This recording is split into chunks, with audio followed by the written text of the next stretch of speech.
그리고 또 얘기해 볼게. 우리손 FNG를 얘기를 해볼까요? 지금 ASF라고 하죠? 아프리카 돼지열병 때문에 돼지 도매 가격이 많이 떨어진 상태입니다. 근데 항상 시크리컬 기업의 특징이 많이 떨어졌을 때 사면 되잖아요.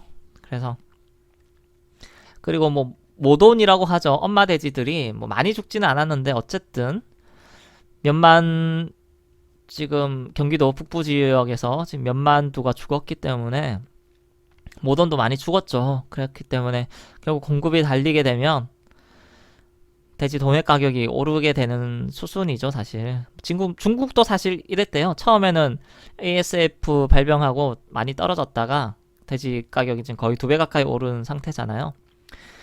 그리고 이것도 사실 지금 미중 무역 분쟁의 영향이 커요. 지금 원래 미국산 돼지고기가 중국으로 들어가야 되는데 중국으로 못 들어가니까 지금 돼지 가격이 많이 떨어져서 한국으로 돼지 수입 가격이 많이 떨어져서 도매 가격도 떨어지는 현상이 있거든요. 그렇기 때문에 미중 무역 분쟁이 해결돼서 미국산 돼지가 중국으로 간다면 돼지 수입 가격이 오르게 되고 그러면 한돈 도매 가격도 오르게 될 거라고 저는 생각하고 있습니다. 그래서 일단은 40만 원 정도 매수를 했는데 더 하고 싶습니다. 지금 저는.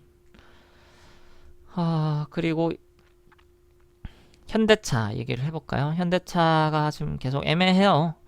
현대 모비스는 좀 많이 오른 상태인데 현대차가 애매한데 현대 모비스가 오른다면 결국 현대차도 저는 오를 거라고 생각을 해요.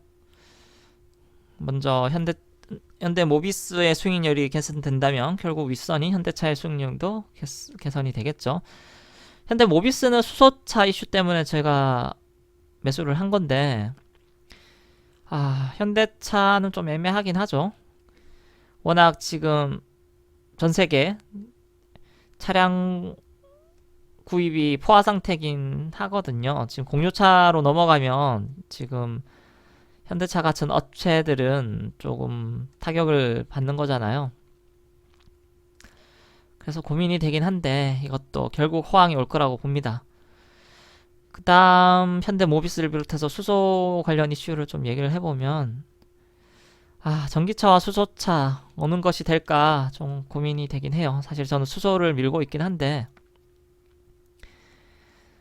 오토기오라고 저는 자동차 유튜버로 오토기어를 보는데 오늘 이번에 테슬라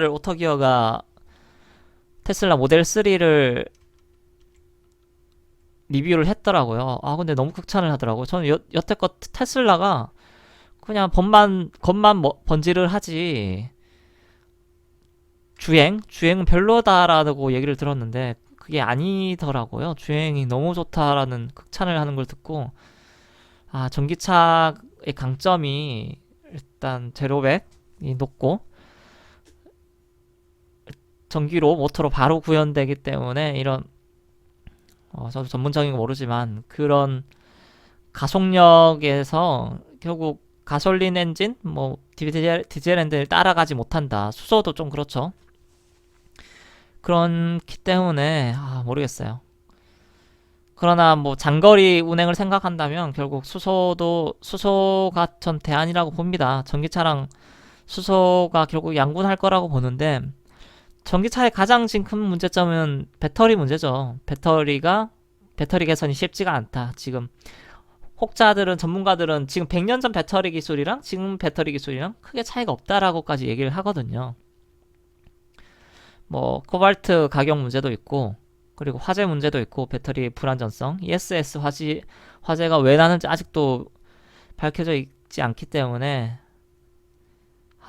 고민됩니다. 어쨌든 그래서 일단 지금 수소 세종공업이랑 SP어셀 가지고 있는데 세종공업은 머플러 업체라서 사실 미래 성장성 때문에 지금 많이 떨어져 있는 상태입니다.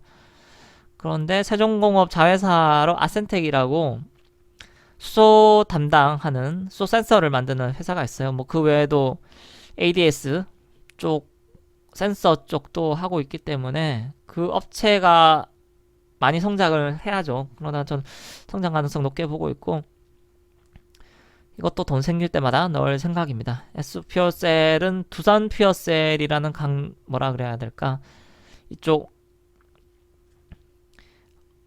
이걸 뭐라고 해야 되죠? 그러니까 가정용과 회사에서 바로 수소로 전기를 생산하는 그런 기계를 만드는 업체인데, 그 업체의 강자가 두산 퓨어셀인데, 두산 퓨어셀이 지금 상장이 되어 있어요. 그래서 2인자인 S 퓨어셀이 좀 애매하긴 한데, 어쨌든 수소가 다시 이슈가 될 때까지는 저는 소유할 생각입니다.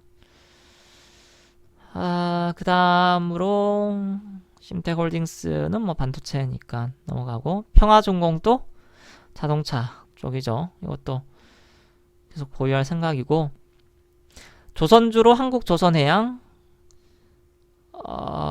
다 가지고 있어요. 한국조선해양, 대우조선해양도 가지고 있고, 그리고 미포조선이 있는데, 현대미포조선이 어딨죠?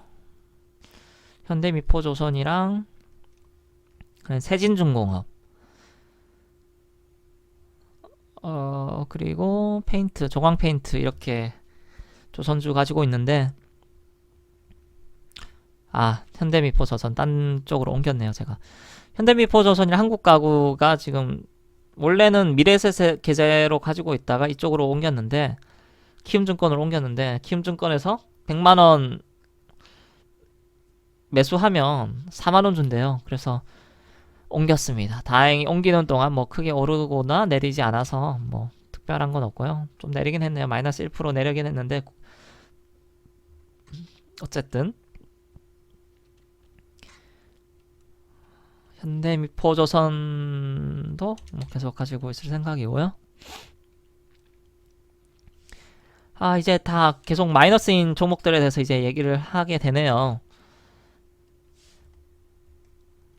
현대상선도 대북주죠. 대북주와 결국 지금 한진이 죽고 현대밖에 안 남았기 때문에, 이 기업도 뭐 10년, 20년 본다면 우리나라 국적 선사기 때문에 지금 쌀 때 사놓으면 결국에는 시세를 줄 거라고 봅니다. 뭐 그게 5년이 될지 10년이 될지 모르겠지만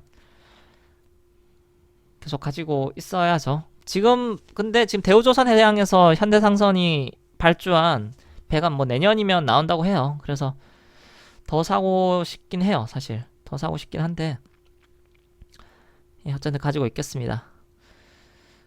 그리고 또 얘기해볼게, 제지주, 골판지주 가지고 있는데, 참 아시아제지랑 삼보판지랑 신대양제지 많이 떨어졌네요. 참 역시 이것도 같이 투자하시는 분들이 좋다고 해서 샀는데, 역시 남들 좋다고 할 때 사면 떨어지게 되나 봅니다. 뭐 어쨌든 이것도 장기적으로 쿠팡과 이마트 전쟁의 수혜자가 될 거기 때문에 뭐 나쁘지 않다고 봅니다. 지금이야 뭐 사람들이 워낙 이것도 그렇게 본다고 사람들이 이 회사들 가치를 낮게 본다고 하더라고요. 시클리컬로 본다고. 근데 사실상 지금은 몇 개 업체들이 독점 상태이기 때문에 시크리컬이 아니다 라고 얘기를 하고 있기 때문에 계속 보유를 해야죠.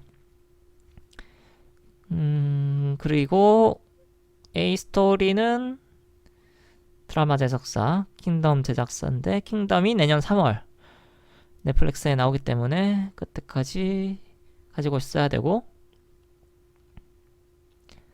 로보티즈, 로봇 액추에이터 만드는 회사인데, 이런 회사들은 뭐 미래 보면서 계속해서 사야죠. 플리터도 뭐 데이터 언어 번역 데이터 회사인데, 이 회사도 참 많이 떨어졌네요. 이럴 때 사야죠. 결국 손정이가 꿈꾸는 미래가 온다면 이런 회사들이 결국에는 크게 될 거기 때문에, 이지케어텍도 그래요. 이지케어텍도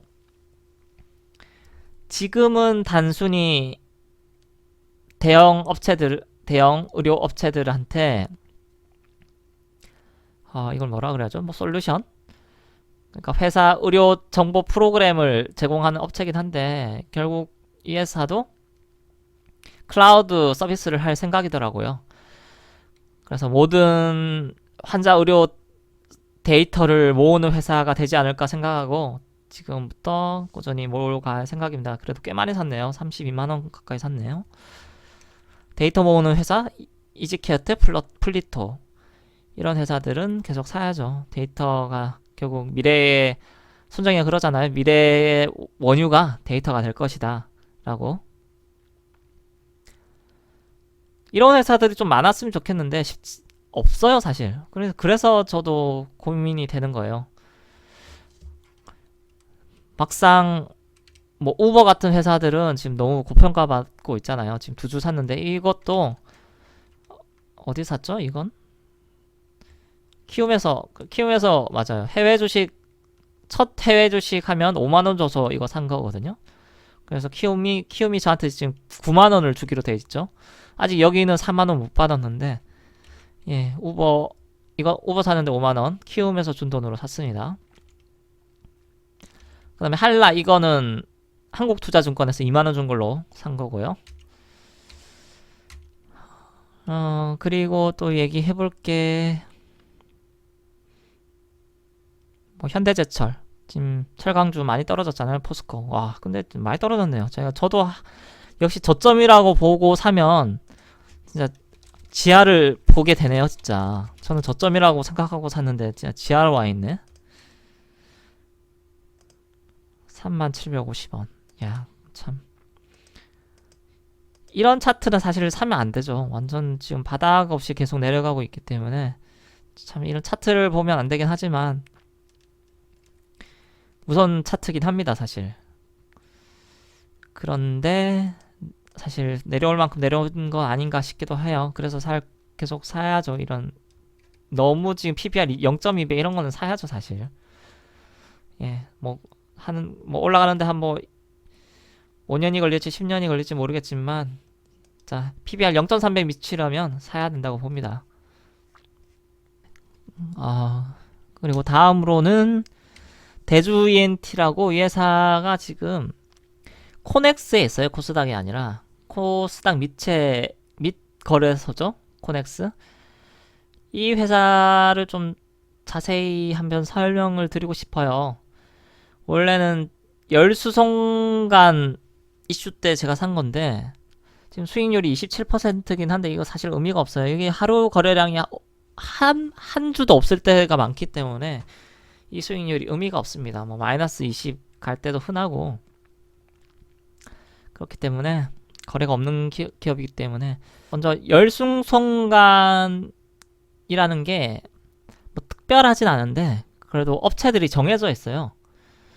지금 대충 여기 적혀져 있는 이중보험관이 제대로 된 명칭인데 이중보험관이 대단한 기술은 아니지만 지금 만드는 업체가 딱 이렇게 6개사가 과점을 이루고 있습니다. 그 중에 상장되어 있는 기업은 대주 ENT밖에 없죠. 근데 이 회사들이 뭐 매출이 대단하지가 않아요. 뭐 많아봤자 1000억 원인 수준이고 나머지 업체는 뭐 100억, 200억 수준이고 대주 ENT의 경우에도 원래 엘리베이터 가드레일이 주력인 회사예요. 그게 1000억 원 정도 매출이 하는데 열수송간, 이중보험관은 뭐 2, 300억 정도긴 합니다. 근데 작년 12월에 열수송간이 터졌잖아요. 그래서 그걸 보고 저는 산 건데 참 말만 번지르르 하지 다들 이에 대한 대책을 제대로 세우지가 않더라고요. 계속 저 작년부터 꾸준히 보긴 했는데 특별히 뭐 교체를 많이 하거나 하진 않고 보수 정도만 하고 그리고 일부 수리 그러니까 좀 문제가 있는 부분에 대해서만 수리를 하는 걸로 결국 마무리가 될 것 같습니다. 뭐 그렇긴 하지만 워낙 지금 대주 ENT 이 회사가 저평가 받고 있는 회사라서 뭐 어쨌든 저는 계속 가져갈 생각입니다. 시가총액이 100억 원도 안 되는데 어쩔 때는 이 회사가 뭐 100억 가까이 순이익을 매년 순이익을 거두해요. 작년에는 적자긴 했는데 그리고 엘리베이터 가드레일 쪽에서는 확고한 1위 기업이기도 해서 나쁘지 않다고 봅니다. 일단 제가 볼 때는 근데 코스닥으로 상장을 해야만, 올라가야만 이 회사가 제대로 된 가치를 받을 수 있다고 봐요. 그래서 뭐 그때까지는 기다려야 되지 않을까 싶습니다. 뭐 대표이사 황광수, 그 그리고 이 회사가 망하지 않을 거라는 게 대주 KNC라고, 대주 KC라고 이 회사에 모 회사가 있어요. 그러니까 이 회사가 작은 회사가 아니거든요. 전체 매출 1조 가까이 올리는 큰 회사기 때문에, 작은 회사가 아니기 때문에 저는 뭐 망할 것 같지가 않고, 또 그리고 대부분의 지분을 이 회사 사장의 아버지가 가지고 있습니다. 그렇기 때문에 대주 KC도 상장을 하네요. 야, 이건 몰랐네요. 박주봉 회장, 그러니까 이 부분이 회장인데, 이게 이렇게 써 있죠. 만약 대주 KC가 상장을 한다면 대주 ENT도 괜찮을지 않을까 싶네요.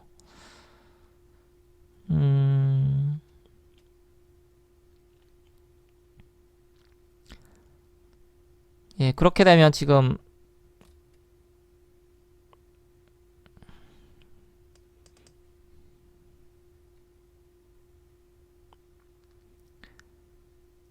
연간 1조 5천억 규모죠.